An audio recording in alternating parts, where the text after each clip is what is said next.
Uit het ambtsbericht dat het ministerie van Buitenlandse Zaken juist in boeten bracht, doch het blikken dat verwesterde famkes als Sahar altijd herkenbaar bleef in Afghanistan en daar toch net veilig binnen. Het vraagt van verwesterde meisjes een enorm aanpassingsvermogen om in Afghanistan te leven. Van een leven waarin ze hun eigen keuzes kunnen maken en zich kunnen ontwikkelen, komen ze terecht in een maatschappij waarin ze nauwelijks zeggenschap over hun eigen leven hebben en het leven zich grotendeels binnenshuis afspeelt.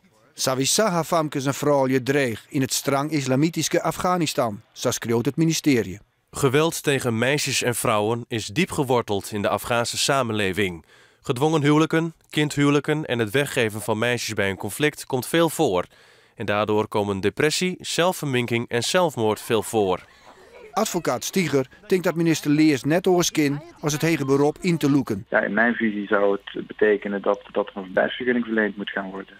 Minister Leers liet in een reactie weten dat hij voor eind weken een besluit nemen zal over wat hij dwaan zal met Sahar en de 400 orenfamkes die in dezelfde situatie zitten.